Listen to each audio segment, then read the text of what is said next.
When you are truly blessed by God, only then and then alone do you truly know how much He loves you, and do you truly realize how much you are worth to Him. Believe in the power of God. Believe in His Spirit. Do so through prayers and meditation with our Lord God of heaven. In life, we are being torn apart by people who see us as a threat, people who hate us for no reason. But as I've said before, you must learn to forgive. When we choose not to forgive, we infect ourselves with the very negative energy and evil that's within this realm. Today, I decided to take a little nap, just closing my eyes. But while I was doing that, I went in the spiritual with God. And He revealed to me that even though the people that are around that have been trying to break my house down are unable to succeed, that they're sending in someone else, someone that is familiar, someone from my past, someone that I would trust, and someone that I would lend an ear to. I immediately snapped out of my communication with God, and I got up. I picked up my phone. I tell you guys, sometimes when you get a revelation, it can take weeks, months, days, but this was minutes after being told this by God. And sure enough, someone from my past was right there on the phone, sending a time-sensitive message. Now, this individual from my past, I considered family. I always say to you, I do not have friends. If you're close and dear to me, you become my family, plain and simple. However, that being said, if I've walked away from you, then I'm never turning back. Plain and simple. We will never break bread again together.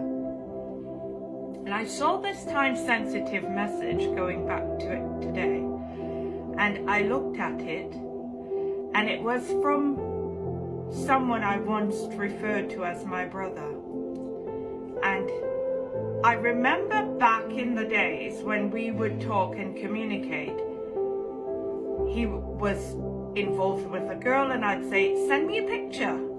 He got married, I'd say, send me a picture. And he never sent me anything. Okay, no problem. Maybe you forgot about it, maybe you didn't. But today, there he was sending me not just a picture of himself, a picture with the wife and a picture with his child. That's to show you dating, marriage and child, all in one, for which I've not been involved in his life. And it so happens that God did not allow me to forget the message. It was right there to remind me, as if He knew I needed to get the message to her on time. I looked at the picture, it was time sensitive. I looked at the message and I deleted it. You see, people will always try to recruit others that they know are near and dear to your heart, that you will allow in. But you must have discernment about you. That's why I keep saying you must be in constant communication with our Lord God of heaven. Without Him being with us, without him giving us the gift of discernment, we are like wolves, sheep amongst the wolves, I should say. Do not allow yourself to become manipulated or to be taken in by people who you may view as a friend. If you've walked away from someone, there has to be a reason. Do not allow yourself to go back. Never look backwards. Always face forwards and continue to move forward, period. Your life depends on what, or I should say the outcome of your life depends on what you do each and every day. So from my household to yours, I say to remember to put God first in all that you do. Trust in him. Listen to his words.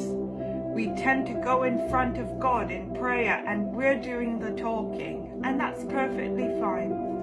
But at the end, we ought to learn to listen, because as much as he's listening to us, he's also expecting us to listen to him. And he's not going to be all thundering and trying to grasp your attention. No, God's voice is soft, it's a whisper. And if you've been anointed by God, you know that your name has been changed, and he will call you by your name in the Spirit. Then you will know to stop what it is that you're doing, clear your mind, and start listening to him. God is within us. He is with us. For those of you who are out there and thinking, why does that individual have this, and why is it that I don't have it? You can have it, but do you want to walk the narrow path? Because bumpy are the roads. When it comes to evil, when it comes to negativity, wide is the path. But at the end, you will be crying. I've chosen to go the path of Jesus Christ. I've chosen to serve God. It is my decision. Just think and know that one day, the day is coming where people like me will be ripped off of this world, killed because of our belief in the God that created us in the first place. If you are a child of God, continue to do his will. Continue to preach his words. Use the voice for which he's given to you. And do his work. Do his work, because at the end of our journey here on this earth, the one thing that we all want our Father in heaven to say is, well done, my daughter. Well done, my son. You have proven yourself in the eyes of the Lord our God. I hope that this message meets and greets the ones that need it the most. We'll talk again soon. Bye for now.